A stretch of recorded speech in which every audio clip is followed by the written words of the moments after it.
कैसे हैं बच्चों।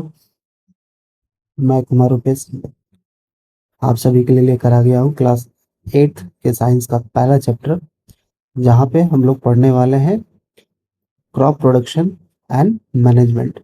यानी इस चैप्टर में हम लोग पढ़ेंगे कि जो ये क्रॉप्स है ना, इनका प्रोडक्शन किस तरीके से होता है और किस तरीके से हम इसको मैनेज करते हैं, है ना। यानी जो फसल है इनका हम प्रोडक्शन यानी उत्पादन कैसे करते हैं, और मैनेजमेंट यानी कि हम इसका प्रबंधन कैसे करते हैं, है ना। तो इसके बारे में हमें पढ़ना है और किस तरीके से इनका जो टोटल मैनेजमेंट होता है, किस स्केल पे इनका प्रोडक्शन होता है, इन सभी के बारे में आज हम लोग देखेंगे। ठीक, तो मोटे तौर पे हम ये कहें, नहीं मोटे तौर पे ना, तो हेलो बच्चों, कैसे हैं आप सभी। मैं कुमार रूपेश आपके लिए लेकर आ गया हूँ क्लास 8th का साइंस का पहला चैप्टर, जहाँ पे आज हम लोग पढ़ने वाले हैं क्रॉप प्रोडक्शन एंड मैनेजमेंट के बारे में। यानी ये जो क्रॉप्स है इनको किस तरीके से हम प्रोड्यूस करते हैं और किस तरीके से मैनेज करते हैं, इसके बारे में हम इस चैप्टर में पढ़ेंगे। तो आज जो है हम लोग आपको पढ़ाने वाले हैं जो एनसीईआरटी के बुक से, ये जो चैप्टर है इसको हम लोग लाइन बाय लाइन पढ़ेंगे, है ना। यानी एक बार में ही जितने भी इस चैप्टर से जुड़े हुए जितने भी टॉपिक्स हैं, है ना, उन सारे टॉपिक्स को हम लोग एक बार में क्लियर करेंगे, है ना। ऐसा कोई भी टॉपिक्स नहीं है जो आपके एनसीईआरटी बुक से जो है कोई टॉपिक आपसे मिस आउट होगा, और एक बार में हम पूरे चैप्टर को हम लोग लाइन बाय लाइन कर लेंगे। ठीक, तो चलिए हम लोग स्टार्ट करते हैं। तो आपका टॉपिक है, चैप्टर है क्रॉप प्रोडक्शन एंड मैनेजमेंट। तो ये जो क्रॉप्स है ना, इनको हम किस तरीके से प्रोड्यूस करते हैं, इनका प्रोडक्शन कैसे होता है और मैनेजमेंट कैसे होता है, यानी हम इसका उत्पादन कैसे करते हैं, ठीक है, और किस तरीके से हम इनका प्रबंधन करते हैं, है ना। यही है इसका मतलब, यानी जो फसल्स होते हैं इन फसल को हम किस तरीके से इनका उत्पादन करते हैं और किस तरीके से जो है हम इनका प्रबंधन करते हैं। तो चलिए आइए देखते हैं। Paheli and Boojho went to there uncle house, है ना। पहेली और बोझो जो है अपने अंकल के घर पे जाते हैं ड्यूरिंग द समर वेकेशन, यानी गर्मियों के छुट्टी में। Their uncle is a farmer, जो इसके अंकल है वो क्या है, किसान है। One day they saw some tools like khurpi, sickle, shovel, plug, ETC, है ना। उन्होंने एक दिन क्या है कि बहुत सारे उन्होंने टूल्स को देखा, है ना, एग्रीकल्चर टूल्स को देखा जो कि फील्ड में पड़े हुए थे, है ना। जैसे खुरपी हो गया, टोला है ना, प्लग हो गया, हल है, ये सब चीजें ऐसे जो टूल्स जो है जिनसे हम जो औजार है जिससे हम खेती करते हैं, उनको ये दिखाई पड़ता है। ठीक, तो ये जो बूझो है ना, इसके मन में क्वेश्चन अराइज, है ना। ये हमेशा क्वेश्चन को अराइज करता है। ये कह रहा है कि I want to know where and how we use this tools, मतलब मैं ये जानना चाह रहा हूँ कि ये जो टूल्स है इनका हम कब और कहाँ इस्तेमाल और कैसे करते हैं। ठीक, चलिए आगे बढ़ते हैं। You have learn that all living organisms required food, है ना। हमने पढ़ा, अभी तक सीखा है कि जो ये ऑर्गेनिजम्स होते हैं, है ना, इनको फूड्स का रिक्वायरमेंट होता है फॉर देयर नरिशमेंट, इतना तो हमें पता है। Plants can make their food themselves, photosynthesis का हमने टॉपिक क्लियर कर रखा है कि जो प्लांट्स होते हैं ये क्या करते हैं, अपना भोजन जो है वो खुद बनाते हैं। Can you recall any green plant synthesise their own food, है ना। काफी क्या आप ये रिकॉल कर सकते हैं कि जो ग्रीन प्लांट्स है ना, ये अपना भोजन खुद बनाते हैं। Animals including humans can not make their own food, ये जो एनिमल्स है ना, इंक्लूडिंग ह्यूमंस, ये क्या अपना भोजन बनाते हैं, तो नहीं, ये अपना भोजन नहीं बनाते हैं।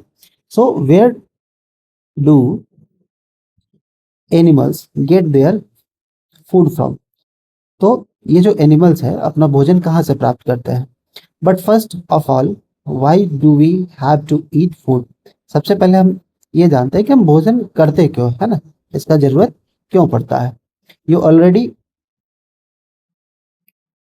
No that energy from the food is utilised by organisms, है ना। हमें पहले से पता है कि जो ये एनर्जी है जो हमारे बॉडी का रिक्वायरमेंट होता है, ये आता कहाँ से, तो फूड के यूटिलाइजेशन से आता है। By organism for carrying out their various body functions, और इस एनर्जी को ऑब्टेन करने के लिए जो ऑर्गेनिजम्स है ना, ये अलग अलग तरीके के फंक्शंस को क्या करते हैं, परफॉर्म करते हैं, ताकि क्या है, इस फूड से जो एनर्जी मिलने वाला है उसको ये ऑब्टेन कर सके, सच एज डाइजेशन, है ना, जैसे डाइजेशन है, रेस्पिरेशन एंड एक्सक्रिएशन है। We get out food from plants और एनिमल्स और बोथ। और ये जो फूड है हम कहाँ से ऑब्टेन करते हैं, तो प्लांट से ऑब्टेन करते हैं, एनिमल से करते हैं, या फिर दोनों से करते हैं। ठीक। फिर बूझो के मन में एक क्वेश्चन अराइज हो रहा है, since we all need food, है ना, यानी हम सभी को जब से भोजन की जरूरत है, हाउ कैन वी प्रोवाइड, है ना, इसको हम प्रोवाइड कैसे कराते हैं, food to large number of people in our country. जैसा कि हमें पता है कि हमारा जो कंट्री है यहाँ पे पॉपुलेशन बहुत ज्यादा है ना, तो इन पॉपुलेशन को हम किस तरीके से फूड सप्लाई देते हैं, इतना मतलब सभी लोगों का जो जरूरत है फूड है, इतना हम कैसे प्रोवाइड करते हैं उनको, ये बोझों के मन में क्वेश्चन अराइज हो रहा है। और पहली का भी है, पहली कहती है food has to be produced on large scale. अगर पॉपुलेशन इतना ज्यादा है इसका मतलब है कि हमको बहुत ही बड़े स्तर पर क्या है, फूड को प्रोड्यूस करना होगा, क्योंकि जब पॉपुलेशन ज्यादा है तो फूड का रिक्वायरमेंट भी ज्यादा होगा, तो जो हमारा प्रोडक्शन स्केल है वो बहुत बड़ा होना चाहिए। In order to provide food for a large population, regular production, proper management and distribution is necessary. अब इतना ज्यादा जनसंख्या में हमको क्या करना होगा, नियमित रूप से इसका प्रोडक्शन करना होगा, है ना, प्रॉपर एक मैनेजमेंट करना होगा, है ना, स्टेप बाय स्टेप हम इसको मैनेज करना पड़ेगा, और डिस्ट्रीब्यूशन भी जरूरी है ना। यानी ये तीनों चीजें क्या है, जरूरी है, ताकि हम इतने बड़े पॉपुलेशन को जो है फीड कर सके, है ना, उनके लिए हम जो फूड है वो सप्लाई हम अच्छे से दे पाए, उनके लिए अवेलेबल करा पाए। ठीक। चलिए अब हम देखते हैं कि ये जो एग्रीकल्चर प्रैक्टिस है ना, यानी हम किस तरीके से एग्रीकल्चर प्रैक्टिसेस करते हैं, मतलब किस तरीके से हम खेती करते हैं। ठीक। तो कुछ हिस्ट्री का पार्ट है, देखते हैं कि हम लोग कब से एग्रीकल्चर स्टार्ट कर रखे हैं, है ना।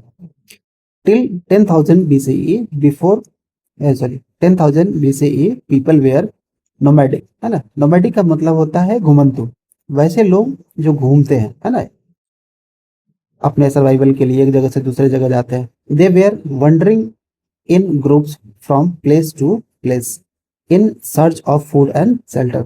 अब पहले के लोग क्या है ना, पहले के लोग क्या करते थे, नोमैड्स होते, एक जगह रुकते नहीं थे, जगह जगह घूमते थे, है ना, पेड़ पौधे जंतु, इनसे जो भोजन मिलता था उसको ये कंज्यूम करते थे, और भोजन के तलाश में ही ये लोग एक जगह से दूसरे जगह घूमते थे, और शेल्टर के लिए दे एट रॉ फ्रूट्स, वो लोग क्या करते थे कि वो रॉ फ्रूट्स को खाते थे, ठीक है, and vegetables, and started hunting animals for food. और धीरे धीरे उन्होंने क्या किया, एनिमल्स को भी हंट करना शुरू किया, मतलब उनका शिकार करना शुरू किया भोजन के लिए।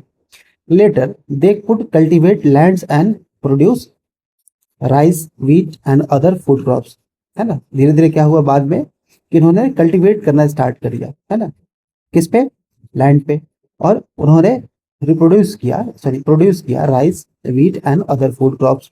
दस वाज बॉर्न एग्रीकल्चर, और इस तरीके से जो है एग्रीकल्चर का जो है जन्म हुआ, है ना, कि किस तरीके से हम खेती हम स्टार्ट करते हैं। तो ये लेटर बाई एक प्रोसेस चलते रहा, धीरे धीरे जैसे जैसे ह्यूमंस का इवोल्यूशन होते गया उनको समझ में आता गया, है ना, और उन्होंने इसी एनवायरनमेंट से जो भी चीज़ें, जो इवेंट इनके आसपास हो रहा था वहां से ये सब चीज़ें सीख रहे थे। तो इस तरीके से जो एग्रीकल्चर प्रैक्टिसेस है ये आगे की तरफ कंटिन्यू करती है। ठीक है। When plants of the same kinds are cultivated at one place on a large scale, है ना, जब कोई भी प्लांट्स, एक ही तरीके के जो प्लांट्स होते हैं, जब एक लार्ज स्केल पे जब उनको कल्टीवेट किया जाता है, it is called a crop. इसी को हम लोग क्या कहते हैं, क्रॉप कहते हैं, है ना। यानी जो फसल है, फसल हम उसको कहते हैं कि वैसे पौधे, यानी एक ही प्रकार के ऐसे पौधे जब उनका हम कल्टीवेशन यानी जो खेती करते हैं बहुत बड़े स्तर पे जब करते हैं, जब लार्ज स्केल पे करते हैं, तो इसी को हम क्या कहते हैं, क्रॉप कहते हैं। For example, crop of wheat means that all the plants grown in fields are that of wheat, है ना। जब हम कहेंगे कि क्रॉप्स ऑफ व्हीट, इसका मतलब ये होता है कि उस पूरे फील्ड पे सिर्फ और सिर्फ मतलब कौन सा प्लांट ग्रो किया है, तो व्हीट प्लांट ग्रो किया। You already know that crops are different types like cereals, vegetables and fruits, है ना। हमें पहले से पता है कि जो क्रॉप्स है जो डिफरेंट टाइप्स के होते हैं इनको कहते हैं cereals, vegetables and fruits. This can be classified on the basis of the season in which they grow. और इसको हम इस तरीके से क्लासिफाई करते हैं कि ये किस सीजन में हम इसको कल्टीवेट करते हैं, है ना, और किस सीजन में ये ग्रो करता है। India is a vast country, है ना, हमारा जो देश है वो क्या है, वास्ट कंट्री है। The climate condition like temperature, humidity and rainfall vary from one region to another, है ना। हमारा जो लैंडस्केप है, इंडिया का जो लैंडस्केप है वो इतना ज़्यादा डाइवर्स है ना, एक प्लेस से दूसरे प्लेस पे, और अलग अलग रीजन का जो है टेम्परेचर, ह्यूमिडिटी, है ना, रेनफॉल, ये सभी जो फेनोमेना है ये एक दूसरे से वेरी करते हैं। Accordingly there is a rich variety of crops grown in different parts of the country, है ना। तो हम कंट्री के डिफरेंट पार्ट्स में क्या देखते हैं कि अलग अलग तरीके के जो क्रॉप्स हैं वो ग्रो करते हैं। डिस्पाइट दिस डाइवर्सिटी, इतना ज़्यादा डाइवर्सिटी होने के बावजूद two broad croppings pattern can be identify, मतलब इतना ज़्यादा लैंडस्केप में डिफरेंशिएशन होने के बाद भी हम क्या देखते हैं कि दो ही मुख्य तरह के जो फसलें हैं, है ना, और जो पैटर्न है, जो पद्धति है जिसपे ये खेती होती है, उसमें हम दो ही तरीके का मुख्यतः हम फसलों को देखते हैं, क्रॉप्स को देखते हैं, है ना। जिसमें पहला है हमारा खरीफ और दूसरा है rabi. The crops which are sown in rainy season, है ना, वैसे क्रॉप्स जो कि रेनी सीजन में होते हैं आर कॉल्ड खरीफ, है ना। The rainy season in India is generally from June to September, और इंडिया में जो है जो रेनी सीजन होता है वो कब से कब तक होता है, तो जून से सितंबर तक होता है, जिसमें आता है पैडी, मेज, सोयाबीन, है ना, ground nuts and cottons are kharif फसल, यानी ये जो है मेन खरीफ क्रॉप्स है जो कि एक लार्ज स्केल पे इंडिया में होता है। दूसरा है rabi crops. The crops grown in winter season, वैसे क्रॉप्स जो कि विंटर सीजन में ग्रो करते हैं from October to March are called rabi crops, इनको हम क्या कहते हैं, रबी फसल कहते हैं। Example of rabi crops are wheat, gram, pea, mustard and linseed, है ना। ये सभी क्या है, तो ये सभी रबी क्रॉप्स है। तो मेनली हम ये कह सकते हैं कि हम सीजन के बेस पे हम जो क्रॉप्स है उनको हम डिफ्रेंशिएट करते हैं, है ना, सॉरी क्लासिफाइड करते हैं। जैसे रेनी सीजन में क्या होगा, तो खरीफ होंगे, है ना, और विंटर सीजन में क्या होगा, तो रबी होंगे। तो बेसिकली दो ही तरीके से हमने क्रॉप्स को डिवाइड किया है, एक खरीफ क्रॉप खरीफ के फॉर्म में और खरीफ के फॉर्म में, और दूसरा रबी के फॉर्म में। Besides this pulse and vegetables are grown during summer at many places, इसके अलावा जो है जो ये पल्सेस होते हैं, है ना, जो दाल है, सब्जियां हैं, आर ग्रोन ड्यूरिंग समर्स, है ना, कहीं कहीं पे जो है ये समर्स में भी क्या होता है, ग्रो करता है एट मेनी प्लेसेस। अब है आपका अगला topic 1.2 basic practices of crop production, यानी क्रॉप प्रोडक्शन का जो है बेसिक प्रैक्टिसेस क्या है ना, मतलब किस तरीके से जो है हम बेसिक प्रैक्टिसेस करते हैं क्रॉप प्रोडक्शन के लिए। तो बोझो कह रहा है कि why paddy can not be grown in winter season, यानी जो पैडी है ये विंटर सीजन में क्यों नहीं होता है ना, ये समर सीजन में ही, सॉरी रेनी सीजन में ही क्यों होता है। तो पहली कहती है paddy requires a lot of water, है ना, यानी पैडी क्रॉप जो है ये इसको बहुत ज्यादा पानी का जरूरत होता है, therefore it grown only in the rainy season, है ना। तो वैसे प्लांट्स हैं, वैसे क्रॉप्स हैं जिनको रेनी सीजन में जो ग्रो करते हैं उनको बहुत ही ज्यादा पानी का जरूरत होता है ना। तो पहली कह रही कि paddy requires a lot of water, therefore it is grown only in rainy season, इसीलिए है जो रेनी सीजन में ग्रो करता है। Cultivation of crops involves several activities undertaken by farmers over a period of time, है ना, यानी cultivation of crops जो है इन्वॉल्व्स सेवरल एक्टिविटीज, है ना, जिसके अंदर बहुत सारे सेवरल एक्टिविटीज को हम परफॉर्म करते हैं बाय द फार्मर, यानी किसान के द्वारा over a period of time, है ना, समय के साथ। You find you may find that these activities are similar to those carried out by a gardener or even by you when you grow ornamental plants in your house, है ना। तो हम ये देखते हैं या हमें ये पता लगता है कि ये जो एक्टिविटीज है ये ठीक वैसे ही सिमिलर है जैसे कि कोई जो गार्डनर है, माली है ना, वो ऑर्नामेंटल प्लांट्स को अपने घर के आसपास लगाता है या हम भी लगाते हैं, ठीक है। ये उसी तरीके से ये भी एक एक्टिविटी है ना, उसी तरीके का एक प्रैक्टिस है। These activities or tasks are referred to as agriculture practices which are listed below, है ना। तो इसी तरीके से हम एग्रीकल्चर प्रैक्टिसेस को देखते हैं और उनके लिस्ट यहाँ पे दिया हुआ है कि किस तरीके से हम प्रैक्टिसेस को स्टेप बाय स्टेप करते हैं, जिसमें सबसे पहला है प्रिपरेशन ऑफ सॉइल, दूसरा है सोइंग, तीसरा है एडिंग मैन्योर एंड फर्टिलाइजर्स। चौथा है इरिगेशन, है ना। पांचवा है प्रोटेक्टिंग फ्रॉम वीड्स, है ना, वीड्स यानी जो खरपतवार होते हैं। उसके बाद है हार्वेस्टिंग एंड लास्ट है स्टोरेज। यानी ये डिफरेंट स्टेप्स है एग्रीकल्चर प्रैक्टिसेस को, जिसको हम स्टेप बाय स्टेप कंटिन्यू करते हैं, ठीक है। जिसमें सबसे पहला है हमारा प्रिपरेशन ऑफ सॉइल। तो किसी भी क्रॉप प्रोडक्शन में जो सबसे पहला एग्रीकल्चर प्रैक्टिस है वो है हमारा preparation of soil. The preparation of soil is the first step before growing a crops. ये सबसे पहला स्टेप है जब हम किसी भी क्रॉप्स को ग्रो करते हैं। One of the most important task, है ना, ये सबसे इंपॉर्टेंट टास्क है in agriculture is to turn the soil and loosen, जिसमें हम क्या करते हैं, मिट्टी को हम टिल्ट करते हैं यानी पलटते हैं और उसको ढीला करते हैं। This allows roots to penetrate deep into soil. तो जब मिट्टी हल्की होती है ना, पहले क्या है कि जब हम क्रॉप प्रोडक्शन स्टार्ट करने से पहले, है ना, क्रॉप्स ग्रो करने से पहले हम सबसे पहले सॉइल को लूज करते हैं। क्यों? इसलिए लूज करते हैं कि जो ये जो रूट्स होते हैं, है ना, जो हम सीड्स मिट्टी में डालते हैं, तो जब उनके रूट्स डेवलप होते हैं तो वो उस मिट्टी को अच्छे से पेनिट्रेट कर सके, ताकि उनके रूट्स जो है मिट्टी के अंदर जो है अच्छे से डेवलप हो पाए, है ना।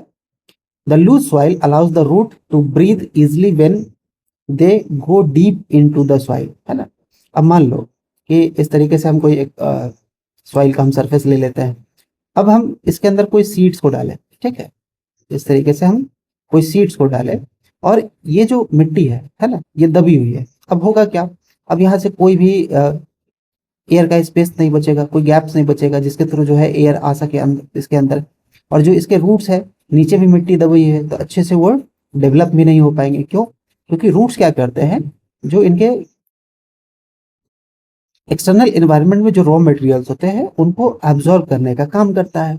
अब मिट्टी लूज भी नहीं है ना, तो इसके अंदर जो है वाटर होल्डिंग पावर भी घट जाता है, यानी ज्यादा मात्रा में पानी को जो है ये होल्ड नहीं कर सकता है, ठीक है। और दूसरा, ये अच्छे से इनके रूट्स जो है इसको पेनिट्रेट भी नहीं कर पाएंगे, है ना। तो वही कह रहा है कि the loose soil allows the roots to breathe easily when they grow deep into the soil. Why does the loosening of soil allows the roots to breathe easily, है ना। अभी हमने बताया कि जब तक एयर गैप्स नहीं होंगे, अगर सॉइल लूज नहीं है तो एयर गैप्स नहीं होंगे तो वो अच्छे से ब्रीथ नहीं कर पाएगा, है ना। The लूजन soil helps in the growth of earthworms. जो लूज सॉइल होते हैं ये हेल्प करते हैं अर्थवॉर्म्स को एंड माइक्रोब्स को, जो कि प्रेजेंट होते हैं सॉइल में। उनकी ग्रोथ के लिए सॉइल को लूज करना बहुत जरूरी होता है। These organisms are friend of the farmer since they further turn and loosen the soil and add humus to it। और इस कारण से क्या होता है, ये जो ऑर्गेनिजम्स है ना, ये किसान के दोस्त होते हैं। Since they further turn and लूजन the soil, तब से जब मिट्टी को, है ना, टिल्ट किया गया है यानी उसको पलटा गया है, टर्न किया गया है और लूज किया गया है, तब से ये जो किसान है ना, उसके फ्रेंड्स होते हैं, दोस्त होते हैं। और ये क्या करता है, ये सॉइल के अंदर हमस को ऐड करता है। But why the soil needs to be turn and loosen, मतलब फिर कह रहा है कि क्यों जरूरत है मिट्टी को जो है टर्न करने का और लूज करने का, क्या क्यों जरूरत है। तभी हमने बताया कि पहला रीजन है कि जब हम सॉइल को लूज करते हैं तो उसका वाटर कंटेनिंग पावर बढ़ जाता है। You have learn in the previous classes the soil contains minerals. हमने प्रीवियस क्लासेस में पढ़ा है कि जो सॉइल होते हैं ये minerals, water, air and some living organisms, इनको क्या करता है, कंटेन करता है। In addition dead plants and animals get decompose by soil organisms. मिट्टी के अंदर जो भी डेड प्लांट्स होते हैं या फिर जो एनिमल्स होते हैं वो इन्हीं ऑर्गेनिजम्स के द्वारा डिकम्पोज किया जाता है ना। और इन्हीं डिकम्पोजिशन के बाद जो है, in this way various nutrients in the dead organisms are released back into the soil। और ये जो डेड ऑर्गेनिजम्स है ये क्या करते हैं, इनको रिलीज करते हैं बैक इनटू द सॉइल। ये जो छोटे छोटे माइक्रोब्स होते हैं जिनको हम फार्मर्स का फ्रेंड्स कहते हैं, these nutrients are again absorbed by the plants। और इसी न्यूट्रिएंट्स को जो है प्लांट्स दोबारा से इसको क्या करता है, एब्जॉर्ब करता है। since only a few centimeter of the top layer of the soil, यानी कुछ ही सेंटीमीटर पे जो है मिट्टी का जो टॉप लेयर होता है ये सपोर्ट करता है प्लांट्स ग्रोथ को, ठीक है। Turning and loosening of the soil bring the nutrient rich soil to the top so that the parts can use this nutrients. यानी जब हम सॉइल को टर्न करते हैं और लूज करते हैं, है ना, तो होता क्या है कि ये जो न्यूट्रिएंट्स है ना, इस सॉइल के अंदर रिच अमाउंट में ऐड हो जाते हैं, टॉप अप हो जाते हैं, ठीक। That parts can use nutrients, है ना, और जो प्लांट्स के पार्ट्स होते हैं ये इसको अच्छे तरीके से क्या कर सके, इस न्यूट्रिएंट्स को यूज कर सके। दस turning and loosening of soil is very important for cultivation of crops. इसलिए जो है सॉइल का टर्निंग और लूजिंग जो है बहुत ही ज्यादा इंपॉर्टेंट हो जाता है for the cultivation of crops. The process of loosening and turning of the soil is called tilling और प्लगिंग। ये जो प्रोसेस होता है सॉइल को लूज करने का और टर्न करने का, इसको हम लोग कहते हैं टिलिंग या फिर plugging. This is done by using a plug, है ना, यानी हम इसको किससे करते हैं, तो प्लग के हेल्प से करते हैं। Plough are made of wood और आयरन, है ना, प्लग का हम लोग कहते हैं हल, है ना। तो ये जो है लकड़ी से या फिर आयरन से बना होता है। If the soil is very dry, है ना, अगर मिट्टी बहुत ही ज्यादा सूखी हुई है, it may need watering before plugging. तो हमको क्या करना होता है इसमें कि जब हम मिट्टी ड्राई होती है तो हमको इसमें पहले वाटर को ऐड करना पड़ता है ना, before ploughing. The plough field में have big clumps of soil called crumbs, है ना। तो ये जो प्लग फील्ड्स होते हैं इनमें क्या हो सकते हैं, बिग क्लम्प्स होते हैं, है ना, बड़ी बड़ी दरारें हो सकती है जिसको हम लोग क्या कहते हैं, क्रम्प्स कहते हैं। It is necessary to break this crumbs, है ना, हमारे लिए जरूरी हो जाता है कि इस क्रम्स को हम क्या करें, ब्रेक करें। Levelling of the field is beneficial for sowing as well as for irrigation. और ये जो फील्ड का लेवल होता है हमको क्या करना है, इसको भी लेवल करना है ना। अगर लेवल नहीं करेंगे तो क्या होगा, ठीक है। तो जैसे मान लीजिए कि इस तरीके से क्या होगा कि जैसे ये हमारा फील्ड है ना, तो इसका एक पार्ट जो है ऊंचा होगा और एक पार्ट क्या होगा, नीचा होगा, है ना। तो इस तरीके से जो है सॉरी, अगर हम इस तरीके से दिखाएं तो मान लीजिए कि ये हमारा फील्ड है ना, ये हमारा फील्ड है, और इस तरीके से हम इसको बना के देखें तो होगा क्या कि जब हम इसमें हम इरिगेशन करेंगे, है ना, जब हम इसकी सिंचाई करेंगे तो मोस्ट ऑफ द वाटर जो है वो यहाँ पे क्या हो जाएगा, जमा हो जाएगा, और फील्ड के इस पार्ट पे वाटर पहुंचेगा ही नहीं। तो क्या होगा कि यहाँ के जो प्लांट्स है उनको वाटर सप्लाई नहीं मिलेगा, तो प्लांट्स ऐसे ही क्या हो जाएंगे, सूख जाएंगे। और यहाँ पे इतना ज्यादा पानी हो जाएगा कि जो प्लांट्स है उनको इतना एक्सेस ऑफ वाटर मिल जाएगा ताकि वो अच्छे से ग्रो ही नहीं कर पाए। तो होगा क्या, पूरे फील्ड पे जो हमने क्रॉप्स लगाया वो पूरा बर्बाद हो जाएगा, ठीक है। तो इसलिए जो है हमको इसको लेवल करना बहुत ही जरूरी है, और ये बेनिफिशियल होता है for sowing as well as for irrigation, यानी सोइंग में भी हेल्प करता है और इरिगेशन में भी हेल्प करता है। Levelling of soil is done with the help of a leveller, है ना, और जो लेवलिंग होता है सॉइल का इसको हम लेवलर की हेल्प से करते हैं। Sometime manure is added to soil before tilling. कभी कभी क्या है कि हमको मैन्योर को पहले ऐड करना पड़ता है ना। मैन्योर होता क्या है ना, तो जो डेड और डिकेइंग मैटर्स होते हैं, है ना, जो डेड एंड डिकेइंग मैटर्स होते हैं, जो ऑर्गेनिक कंपाउंड्स होते हैं, ठीक है, हम उसको सॉइल में ऐड करते हैं। क्यों ऐड करते हैं, तो टिलिंग से पहले ऐड करना होता है ना। जब हम हर साल और रेगुलर बेसिस पे अगर हम क्रॉप प्रोडक्शन कर रहे हैं और उसका हम मैन्योरशिप नहीं करेंगे, है ना, और उसमें फर्टिलाइजेशन अगर हम ऐड नहीं करते हैं तो धीरे धीरे क्या है कि जो उसके अंदर जो मिनरल्स होते हैं, है ना, जो रॉ मटेरियल्स होते हैं वो धीरे धीरे घट जाते हैं, है ना। तो सॉइल की फर्टिलिटी घट जाती है। तो अगर टाइम टू टाइम अगर हम ऐसे ही क्रॉप प्रोडक्शन करते रहे और उसके अंदर हम फर्टिलाइजर्स को, है ना, और मन्योर को ऐड ना करें तो जो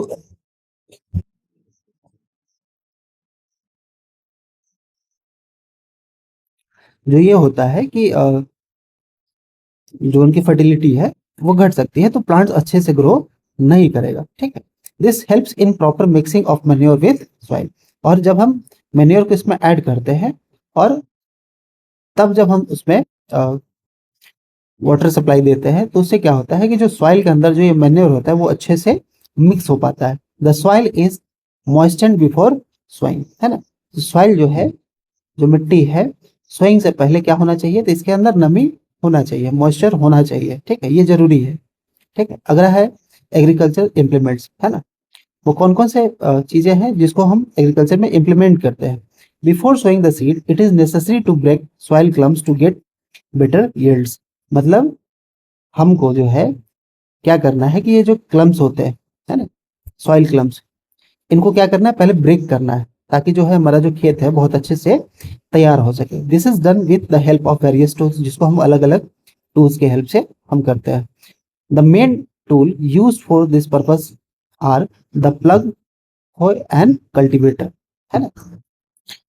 तो चलिए देखते हैं कि प्लग है क्या। This is being use since ancient times. ये जो प्लग है हम इसको एंशियंट टाइम से यूज कर रहे हैं सॉइल को टिल्ट करने के लिए, है ना। Adding fertilisers to the crop, fertilisers को क्रॉप्स में ऐड करने के लिए।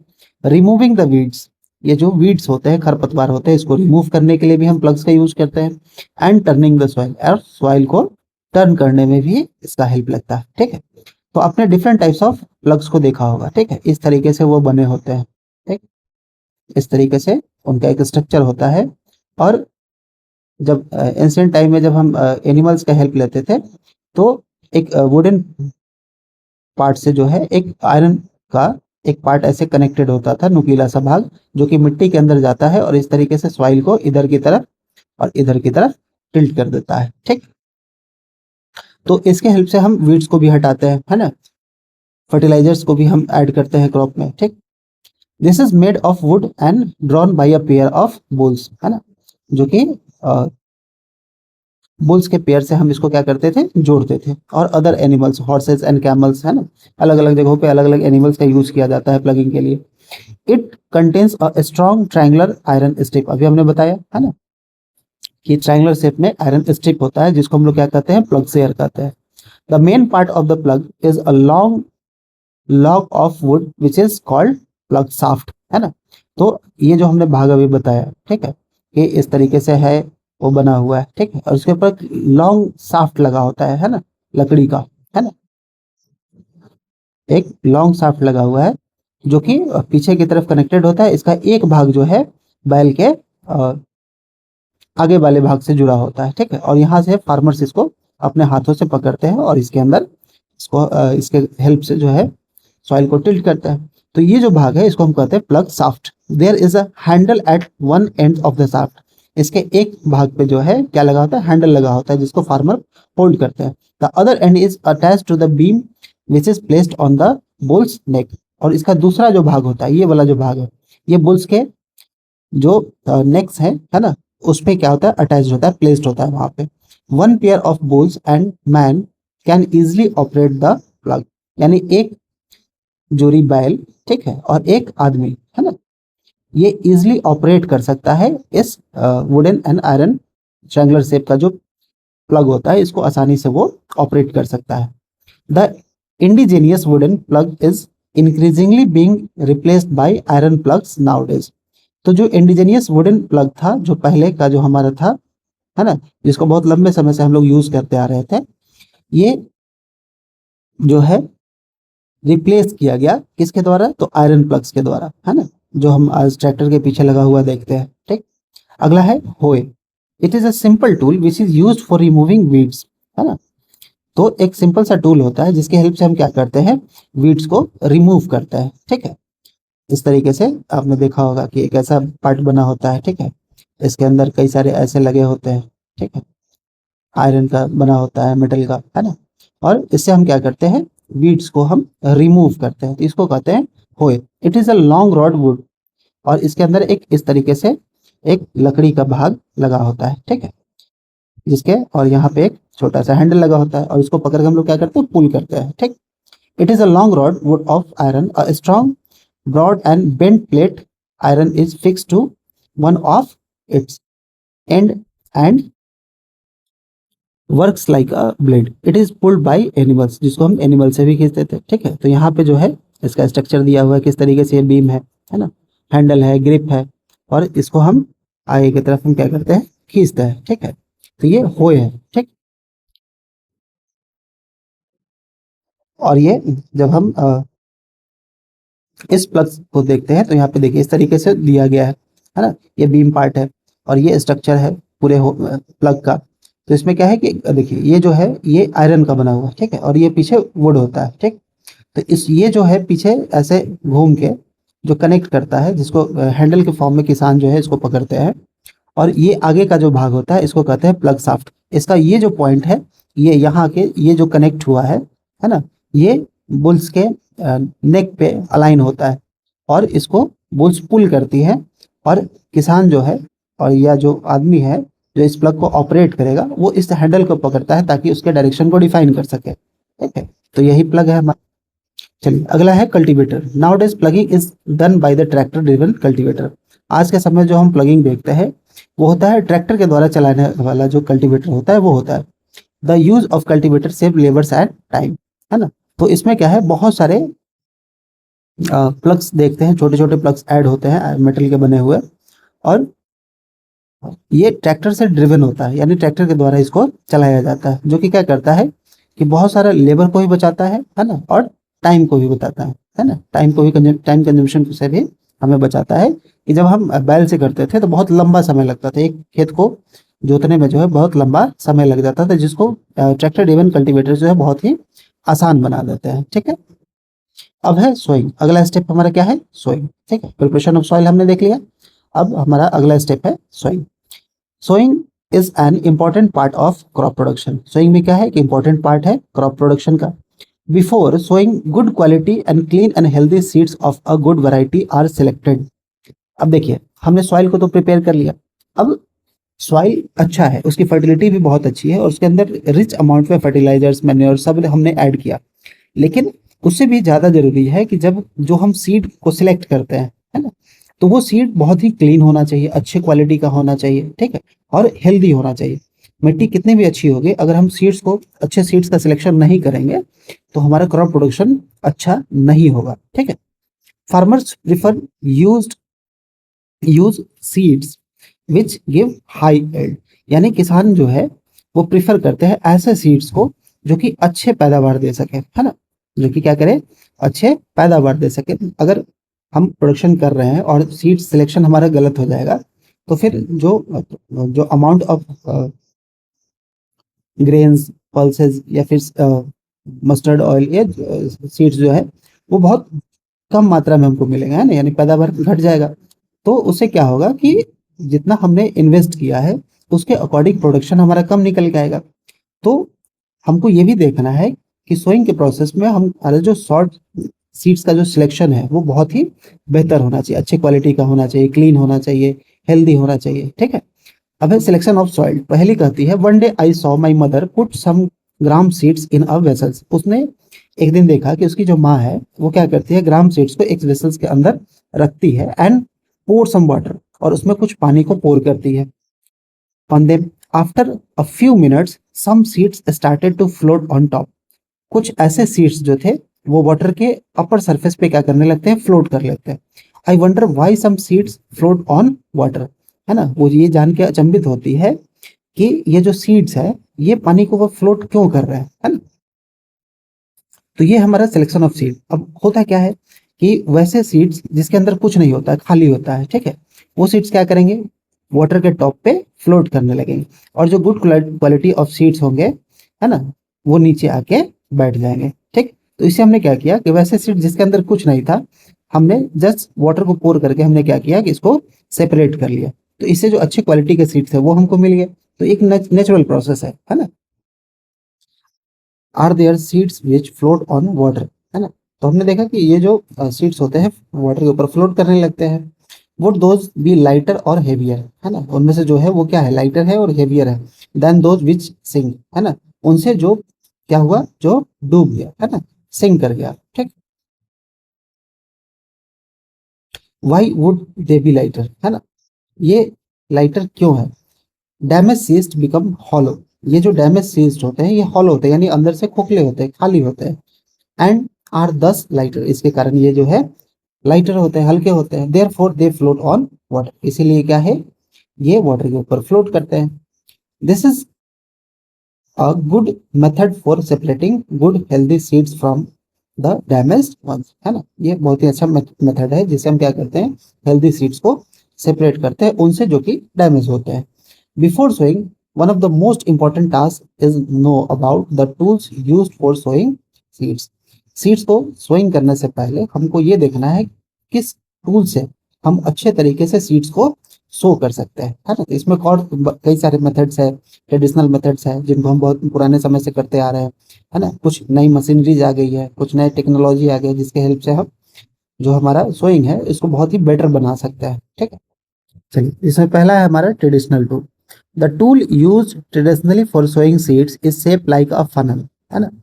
फनल का मतलब होता है कीप, ठीक है। जैसे गांव घर में कहते हैं, जैसे तेल वगैरह डालने के लिए यूज किया जाता है, वो इस तरीके का एक स्ट्रक्चर बना होता है, ठीक है, जिसको हम लोग कहते हैं फनल, है ना।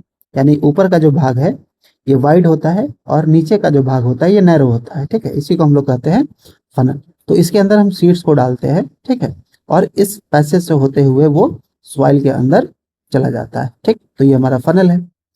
The seeds are filled into the funnel, और इस फनल के अंदर हम क्या करते हैं, सीड्स को भरते हैं। एंड डाउन थ्रो टू और थ्री पाइप्स, ठीक है। यहाँ हमने एक दिखाया है, इसके अंदर और भी कई सारे पाइप्स कनेक्टेड होते हैं, ठीक है, जो डायरेक्टली सॉइल के नीचे जाता है, ठीक। Three pipes having sharp ends, और इसके जो एंड्स होते हैं ये बहुत ही शार्प होता है, नुकीला होता है। This ends pierce into the soil and place seeds there, ये क्या करता है, मिट्टी के अंदर छेद करता है, ठीक है, और वहां पे सीड्स को क्या करेगा, प्लेस्ड कर देगा, ठीक। तो ये ट्रेडिशनल मेथड है, ठीक है।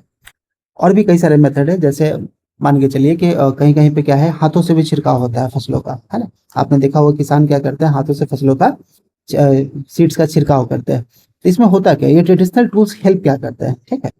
तो सबसे ज्यादा जरूरी क्या है कि मान लीजिए कि कोई हमने एक एरिया चूज किया, ठीक है, इस तरीके से ये हमारा फील्ड है, ठीक है। एक हम रो ले लेते हैं और इसमें हमने इस तरीके से एकदम राइट प्लेस पे हमने क्या किया, राइट डिस्टेंस पे हमने सीड्स को प्लेस्ड किया। इससे क्या है कि हर एक पौधे के बीच एक प्रॉपर डिस्टेंस मेंटेन हो जाता है। इससे फायदा क्या होता है, इरिगेशन में भी हेल्प मिलता है, और इसके आसपास जो रॉ मटेरियल है जिसको प्लांट्स अच्छे से यूटिलाइज करता है, ये प्रॉपर इस प्लांट्स के लिए सफिशियंट होता है, ठीक है। लेकिन अगर हम इसको क्या करें कि अगर हम हाथों से छिड़काव करें तो क्या होगा कि कहीं किसी जगह पे बहुत सारे सीड्स एक साथ जमा हो जाएंगे और कहीं पे क्या है, बहुत कम सीड्स होंगे। तो अब इस पूरे फील्ड पे क्या है कि हम इस तरीके से सेपरेट कर दें, तो यहाँ पे सीड्स कम है ना, और यहाँ पे ज्यादा है। लेकिन हमने जो फर्टिलाइजेशन ऐड किया, जो मैन्योर को ऐड किया, दोनों जगह पे क्या है, सेम अमाउंट पे है। तो हुआ क्या कि यहाँ पे जो सीड्स थे उनके लिए जो फर्टिलाइजर्स थे, है ना, वो बहुत ज्यादा हो गए, है ना। जो उसका फर्टिलाइजेशन है उसके लिए बहुत ज्यादा है, ठीक है। लेकिन यहाँ पे क्या है, एक जगह पे बहुत सारे सीड्स जमा हो जाने के कारण जो प्लांट्स यहाँ पे ग्रो करेंगे उनका मेन्योरशिप अच्छे से नहीं हो पाएगा, ठीक है। उनको अच्छा ग्रोथ नहीं मिल पाएगा क्योंकि प्रॉपर अमाउंट में, सफिशिएंट अमाउंट में इनको न्यूट्रिएंट्स मिलता नहीं है ना, रॉ मटेरियल्स मिलता नहीं है, इस कारण से ये ग्रो नहीं कर पाते हैं। तो इसलिए क्या है, ये जो ट्रेडिशनल मेथड्स है, ये ट्रेडिशनल टूल्स है, ये क्या करते हैं, प्रॉपर गैप मेंटेन करने में हेल्प करते हैं, ताकि जितने भी प्लांट्स है, each plants get sufficient amount of minerals, है ना, और न्यूट्रिएंट्स। चलिए, अगला है सीड ड्रिल्स। मॉडर्न डेज में हम लोग इस तरीके के सीड ड्रिल्स को देखते हैं। Nowadays the seed drills is used for sowing with the help of tractors. ये जो सीड ड्रिल्स होते हैं इनको यूज में लाया जाता है ट्रैक्टर के हेल्प से। This shows the seeds uniformly eight equal distance and depth. अभी हमने बताया इसके कारण क्या होता है कि ये जो सीड्स हैं ये यूनिफॉर्मली एंड इक्वल डिस्टेंस पे होते हैं, है ना, और एक प्रॉपर डेप्थ पे भी होते हैं। It ensure that seeds get covered by the soil, और अच्छे तरीके से सॉइल से कवर भी हो जाता है, ठीक है। The this protects seeds from being eaten by birds. अब प्रॉपर डिस्टेंस पे क्या है, सॉइल के अंदर चला गया, ठीक है। अगर ये सॉइल के ऊपर रह जाएगा तो क्या होगा, जो बर्ड्स है इसको आसानी से खा जाएंगे। Sowing by using a seed drills save times and labour. और इस तरीके से जो हम बुआई करते हैं, सोइंग करते हैं, ये क्या करता है कि हमारे समय को भी बचाता है और हमारे मेहनत को भी बचाता है, ठीक है। तो मॉडर्न डेज में इस तरीके से सीड ड्रिल्स का यूज बहुत होता है। चलिए अब बुझो क्या कर रहा है, there is a necessary, sorry, there is a nursery near my school. उसने क्या कर रहा है कि उसके स्कूल के पास जो है एक नर्सरी है। I found that little plants were kept in small bags, है ना, उसने देखा, है ना, कि छोटे छोटे बैग्स में क्या है कि छोटे छोटे प्लांट्स रखे हुए हैं। Why are they kept like this, है ना, इसको इस तरीके से क्यों रखा गया है ना। तो पहली कहती है seeds of a few plants such as paddy are first grow in nursery, है ना। कुछ प्लांट्स ऐसे हैं, ठीक है, जो डायरेक्टली सीड्स के थ्रू ही फील्ड में डेवलप होता है, ग्रो करता है। लेकिन कुछ प्लांट्स ऐसे हैं जिनको हम एक छोटे से एरिया में क्या करते हैं, पहले सीड से हम छोटे छोटे प्लांट्स को तैयार करते हैं और फिर इसको यहाँ से रिमूव करके जो हमारा मेन लैंड है वहां पे ले जाके फिर हम इसको क्या करते हैं, सोइंग करते हैं, ठीक है। बाई हैंड या सीड ड्रिल्स के हेल्प से हम इसका यूटिलाइज करते हैं, ठीक है। तो ये देख रहा है बुझो कि इस तरीके से ये क्यों रखा है, इसके मन में क्वेश्चन अराइज होता है। तो पहली कहती है कि कुछ ऐसे प्लांट्स होते हैं जैसे पैडी है, are first grow in nursery, पहले इसको नर्सरी में ग्रो किया जाता है। When they grow into seedling, जब ये सीडलिंग के लिए ग्रो हो जाता है तब हम क्या करते हैं, इसको ट्रांसपोर्ट करके मेन लैंड में लेके आते हैं, है ना। Some forest plants are flowering plants, कुछ ऐसे फॉरेस्ट प्लांट्स है और या फिर फ्लोवरिंग प्लांट्स है, are also grown in the nursery. और इसी तरीके से हम नर्सरी के अंदर क्या करते हैं, फ्लोवरिंग प्लांट्स को या फॉरेस्ट प्लांट्स होते हैं उसको हम नर्सरी में ग्रो करते हैं और फिर जहां हमको उस प्लांट्स को लगाना होता है उस जगह पे लाके हम उसको लगा देते हैं, है ना। तो ये तरीका है। Appropriate distance between seeds is necessary to avoid over crowding of plants, है ना। अभी जस्ट हमने बताया कि एक ही जगह पे बहुत सारे अगर सीड्स जमा हो जाएंगे तो यह क्या हो जाएगा, प्लांट्स का ओवर क्राउडिंग हो जाएगा, ठीक है। तो ओवर क्राउडिंग के कारण क्या है कि जो सप्लाई इनको मिलना चाहिए न्यूट्रिएंट्स का, मिनरल्स का, फर्टिलाइजर्स का, है ना, मैन्योर्स का, वो अच्छे तरीके से नहीं मिल पाएगा, है ना, यानी सफिशिएंट अमाउंट पे नहीं मिलेगा। लेकिन अगर ये प्रॉपर डिस्टेंस मेंटेन रहेगा तो हर एक प्लांट्स को यानी ईच प्लांट्स को सफिशिएंट अमाउंट में मिनरल्स मिल सकते हैं, न्यूट्रिएंट्स मिल सकते हैं ताकि उसको अच्छे तरीके से वो ग्रो कर पाए। This allows plants to get sufficient sunlight, है ना। तो सनलाइट भी उसको सफिशिएंट मिलेगा। फॉर एग्जांपल जैसे मान लीजिए कि इस तरीके से हम बहुत सारे प्लांट्स को हम यहाँ पे ओवरक्राउड कर देते हैं, ठीक है। अब होगा क्या कि जो सनलाइट है तो ये जो एज पे जो प्लांट्स है इसको तो बहुत अच्छे से मिलेगा, लेकिन बीच में जो है ना, जो भीड़ में है यहाँ पे इनको अच्छे तरीके से सनलाइट नहीं मिल पाएगा, तो ये अच्छे तरीके से ग्रो नहीं कर पाएंगे, ठीक है। तो प्रॉपर सनलाइट भी अवेलेबल नहीं हो पाता है इनके लिए। न्यूट्रिएंट्स अभी हमने बताया, and water iron from the soil, water from the soil, ठीक है। तो ना ही न्यूट्रिएंट्स मिल पाता है, ना ही वाटर अच्छे से मिल पाता है। At times a few plants may have to be remove to prevent overcrowding, है ना। और कभी कभी क्या है कि हमें क्या करना पड़ता है, उस जगह से प्लांट्स को रिमूव भी करना पड़ता है ताकि वो ओवरक्राउडिंग ना हो पाए, ठीक। अब अगला स्टेप है आपका 1.5, adding manure and fertilisers. The substance which are added to soil in the form of nutrients for the healthy growth of plants are called manure and fertilizers। वैसे substances जिसको हम ऐड करते हैं सॉइल के अंदर in the form of nutrients for the healthy growth of the plants, है ना, जिसको हम लोग क्या कहते हैं, मैन्योर कहते हैं, फर्टिलाइजर्स कहते हैं। अब बुझो कह रहा है I saw a healthy crops growing in the farm, है ना, इन अ फार्म। तो बुझो कह रहा है कि हमने फार्म में जो है बहुत ही हेल्दी क्रॉप्स को ग्रो होते हुए देखा है। इन द नेबरिंग फार्म, लेकिन ठीक उसके पड़ोस में जो फार्म है, बगल में जो फार्म है, द प्लांट्स वेयर वीक, उसके जो प्लांट्स है वो क्या है, कमजोर है। Why do some plants grow better than others, यानी कैसे कोई प्लांट्स जो है वो दूसरे प्लांट से अच्छे से ग्रो कर पाता है, ये वो जो ऑब्जर्व करता है। Soil supplies mineral nutrients to crop plants, soil जो है वो क्या करता है ना, मिनरल न्यूट्रिएंट्स को क्रॉप प्लांट्स तक सप्लाई करता है।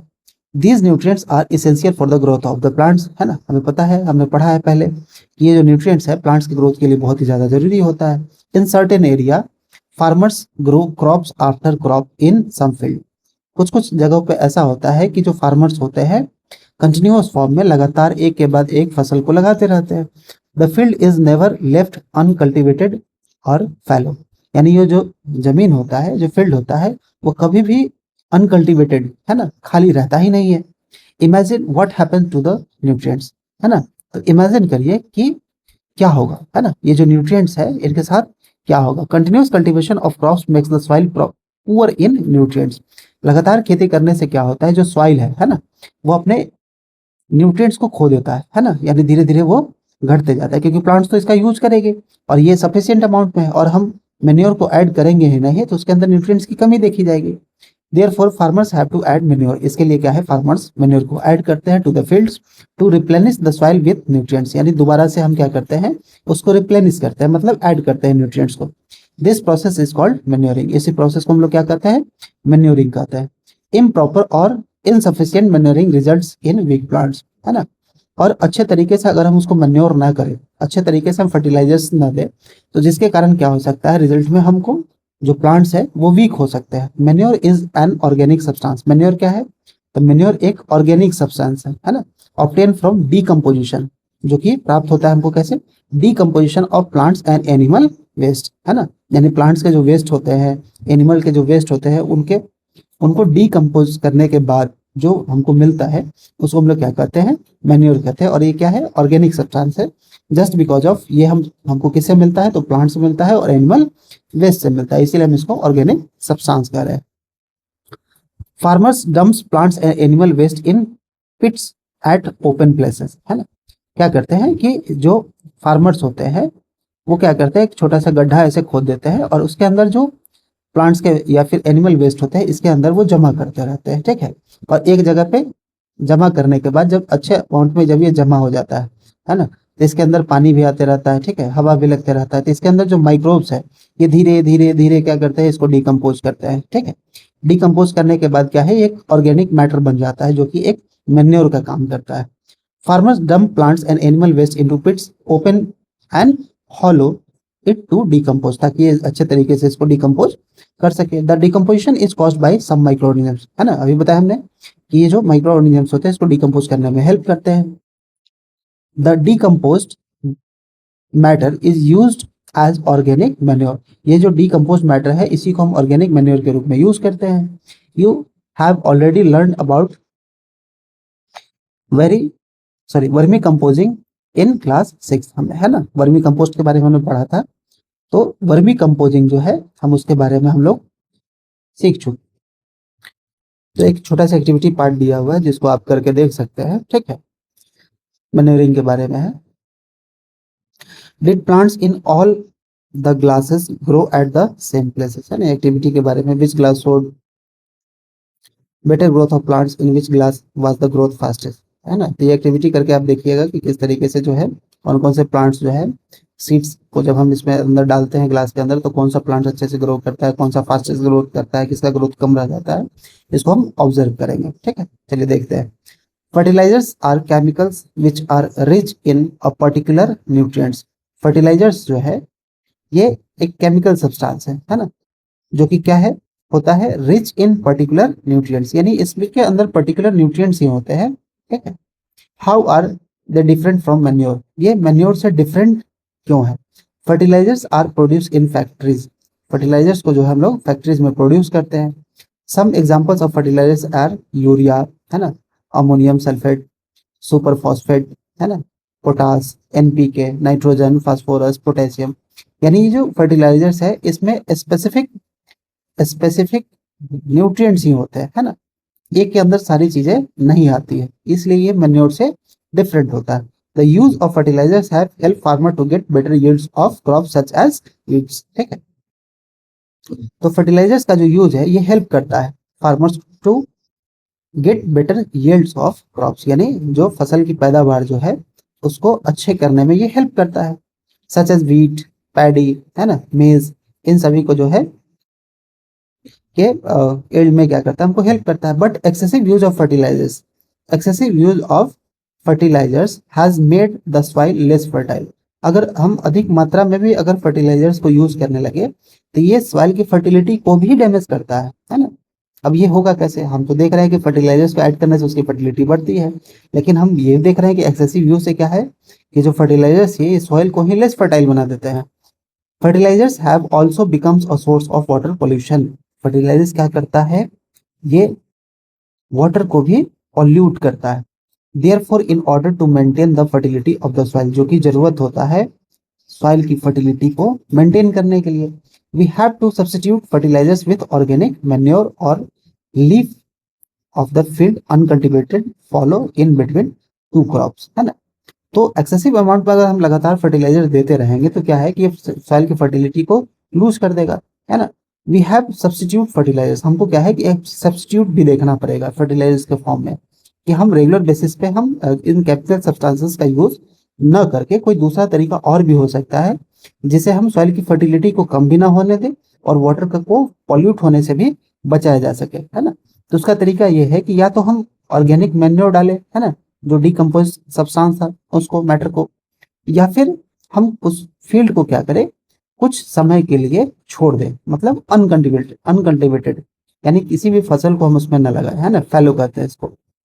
इन बिटवीन टू क्रॉप्स यानी दो फसल के बीच में क्या है कि आपको कोई भी फसल नहीं लगाना है, ठीक है। जैसे हम एक फसल लगाए, फिर अगले सीजन में दूसरा फसल लगाए, फिर तीसरा फसल लगाए, तो हमको क्या करना है कि एक स्किप कर देना है ना, या फिर दो स्किप कर देना है, या लंबे समय तक हम इसको छोड़ सकते हैं ताकि जो है फिर ये अपने इन्वेस्टमेंट को क्या करे, मतलब बेटर कर सके, ठीक है।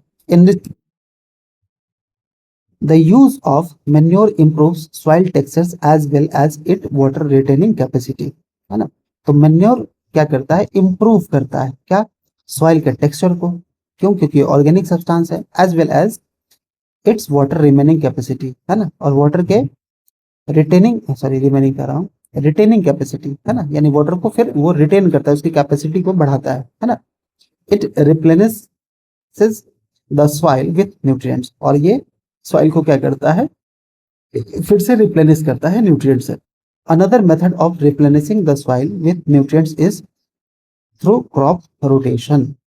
एक और तरीका है ना, सॉइल के अंदर न्यूट्रिएंट्स को रिप्लेनिश करने का through crop rotation. This can be done by growing different crops alternately, है ना, जिसमें हमको क्या करना है कि जो हम क्रॉप्स को ग्रो कर रहे हैं उसमें डिफरेंट क्रॉप्स को अल्टरनेटिव फॉर्म में हमको ग्रो कराना है। Earlier farmers in northern India, है ना, जो शुरुआती दौर के किसान थे नॉर्दर्न इंडिया में, वो इस मेथड को यूज करते थे।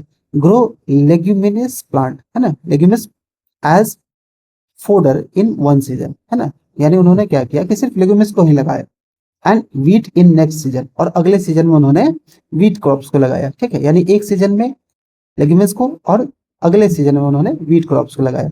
This help in the replenish of the soil with nitrogen, है ना।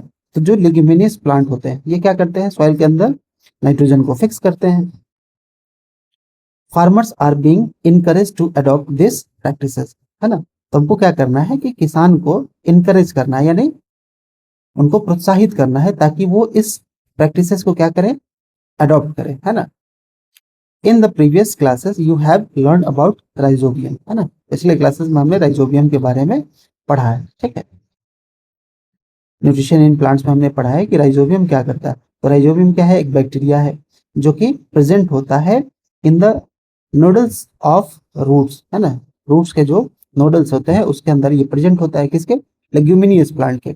दे फिक्स एटमॉस्फेरिक नाइट्रोजन, ये क्या करता है, एटमॉस्फेरिक नाइट्रोजन को फिक्स करता है ना। तो जो हमारा प्लांट्स है ना,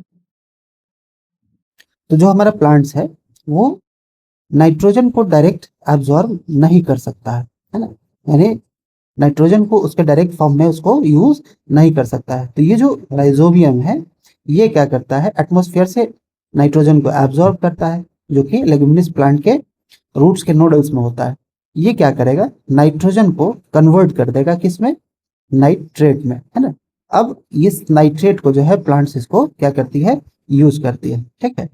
और इससे जो है लेग्यूमिनस प्लांट फोटोसिंथेसिस को प्रोसेस करती है। अब यही चीज हमने फिर देखा था न्यूट्रिशन इन प्लांट्स में, ये जो राइजोबियम है इनके बीच और लेग्यूमिनस प्लांट के बीच जो रिलेशन होता है उसको कहते हैं सिम्बायोसिस, यानी राइजोबियम को भी फूड मिल जाता है और ये इसको न्यूट्रिएंट्स सप्लाई करने में हेल्प कर देता है, यानी दोनों को फूड और शेल्टर मिलता है, ठीक, ये हम पढ़ा था, ठीक। तो